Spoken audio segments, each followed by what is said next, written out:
Assalamu alaikum. In this video we will study about passive of past progressive. Past progressive में हम पढ़ेंगे कि क्या passive voice को कैसे चेंज करते हैं. passive में सबसे पहले लिखा जाता है object और यहाँ पर हम लगाएंगे चूँकि past है तो was और verb as helping verb use करेंगे. being लगाएंगे क्योंकि आपको पता है जब हम एक्टिव वॉइस पास्ट प्रोग्रेसिव का पढ़ते हैं और प्रोग्रेसिव में हम लोग V4 यूज़ करते हैं मीन्स प्रेजेंट पार्टिसिपल. सपोज़ अगर आपका एक्टिव वॉइस है कि प्रेजेंट का एक्टिव वॉइस है कि मैं काम कर रही हूँ, आई एम डूइंग वर्क, और अगर इसका पास बनाए तो मैं काम कर रही थी, आई वॉज डूइंग वर्क. जब आप इनको पैसिव की तरफ लेकर आएंगे तो आपने देखा कि वर्ब में आईएनजी है, इस आईएनजी को भी हमें एडजस्ट करना है तो हम हेल्पिंग वर्ब के बाद लगाएंगे बी के साथ आईएनजी बीइंग. और ये पास्ट है तो पैसिव वॉइस के पास के लिए हम पास्ट प्रोग्रेसिव में लगाएंगे वॉज वर्ब. उसके बाद आपको लगाना है बीइंग और third form of the verb. Negative के लिए हेल्पिंग वर्ब के बाद हम लगाएंगे नॉट और बीइंग, फिर लगाएंगे हम थर्ड फॉर्म. और अगर इंट्रोगेटिव बनाना है तो आपने सबसे पहले लिखना है हेल्पिंग वर्ब जो है वॉज और वर्ब, फिर object being, third form of the verb by, और हम सब्जेक्ट को ऑब्जेक्ट में चेंज करेंगे. See some examples of past progressive passive. First sentence is she was calling me. हम जब भी पैसिव बनाते हैं अगर इंग्लिश में तो सबसे पहले एक्टिव वॉइस में देखें कि वो एक्टिव वॉइस का कौन सा टेंस है. जब आपने देखा वॉज वर्ड है तो वॉज वर्ड शो करता है पास्ट. आईएनजी हम यूज़ करते हैं प्रोग्रेसिव के लिए तो ये हो गया पास्ट प्रोग्रेसिव का एक्टिव वॉइस. अब हमें इसे चेंज करना है पैसिव वॉइस में तो हमने सबसे पहले लिखा ऑब्जेक्ट. आपने देखा ऑब्जेक्ट में लिखा है यहाँ पर एक्टिव वॉइस में मी को जब हम स्टार्टिंग में लाएंगे तो हम मी तो नहीं लिखेंगे, तो मी होता है आई का ऑब्जेक्ट, तो हम सबसे पहले लिखेंगे आई और आई के साथ हेल्पिंग वर्ब यूज़ करेंगे वॉज. चूँकि ये प्रोग्रेसिव है तो इसके लिए हमने लगाया being. I was being call की थर्ड फॉर्म है call. I was being called by her, she का ऑब्जेक्ट हो गया यहाँ पर हर. नेगेटिव के लिए अगर आपका एक्टिव वॉइस नेगेटिव है तो आप पैसिव में नेगेटिव भी बनाओगे.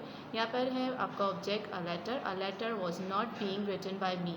इंट्रोगेटिव में सबसे पहले आप लिखेंगे हेल्पिंग वर्ब और यहाँ पर ऑब्जेक्ट आपका है न्यूज़पेपर. तो न्यूज़पेपर को देखते हुए आपने वॉज और वर्ड लगाना है. एक न्यूज़पेपर है इसे यहाँ पे लगा है was a newspaper. Being read की थर्ड फॉर्म है रेड, तो हम यहाँ पर लगाएंगे was a newspaper being read by. You का ऑब्जेक्ट होगा यू और क्वेश्चन मार्क. तो ये इंग्लिश के थे. हम देखते हैं कुछ सेंटेंसेस और उर्दू के. जब आप उर्दू के पैसिव बनाएं तो सबसे पहले आपने जब उर्दू का सेंटेंस पढ़ा कुएं से पानी निकाला जा रहा था तो था शोज़ अ पास्ट, रहा रही प्रोग्रेसिव. अब आपने ये देखना है कि एक्टिव वॉइस है ये पैसिव, कुएं से पानी निकाला जा रहा था तो कौन निकाल रहा था ये नहीं पता, इसका मतलब सब्जेक्ट नहीं है तो ये है पैसिव. यहाँ पर अब आपको ढूंढना है कि वेयर इज़ द ऑब्जेक्ट. क्या निकाला जा रहा था?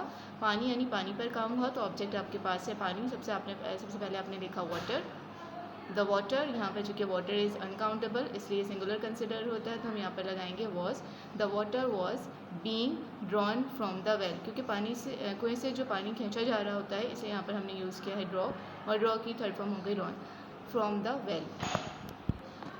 सेकेंड सेंटेंस हमारे पास है तमाम कमरों में सफ़ेदी नहीं की जा रही थी. तो काम किस पर हो रहा है? रूम्स पर.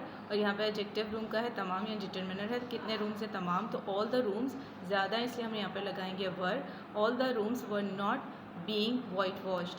नेगेटिव है तो आपने पहले बीइंग से पहले नॉट लगाना है. क्या जूते पॉलिश किए जा रहे थे? तो यहाँ इंट्रोगेटिव है तो सबसे पहले यहाँ पर हम वर्ड लगाएंगे क्योंकि शूज़ हैं ज़्यादा हैं. Were the shoes being polished.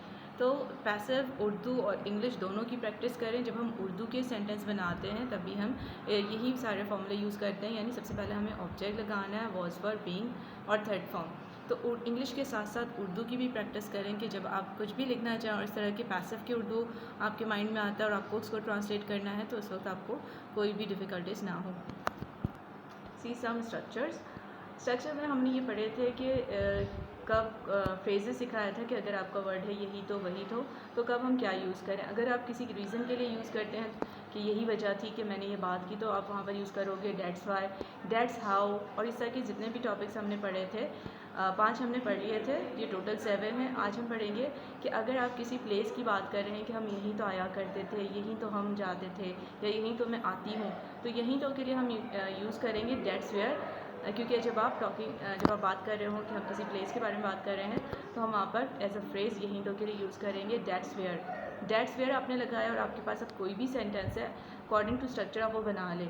हम जाते थे, यूज़ टू का स्ट्रक्चर यहाँ पे यूज़ किया गया है क्योंकि जहाँ आप जाते थे और अब नहीं जाते तो वहाँ पर हम लगाते हैं यूज़ टू. तो यहाँ पर हमने लगाया है that's where we use to go. यहीं तो मैं रोज़ आती हूँ, ये भी जगह की बात हो रही है तो that's where I come every day. वहीं तो हम रहते हैं, वहीं तो कि इंग्लिश के यहाँ पर प्लेस की बात की जा रही है, तो हमने लगाया डेट्स वेयर वी लिव। इसके बाद देखिए यहाँ पर लिखा हुआ है नंबर 7 में डेट्स व्हेन। जब आप किसी टाइम पर बात कर रहे हैं कि तभी तो मैंने ये बात किया, तभी तो इसी वक्त, जब आप टाइम को शो कर रहे हो तो वहाँ पर आपने डेट्स व्हेन यूज़ करना है।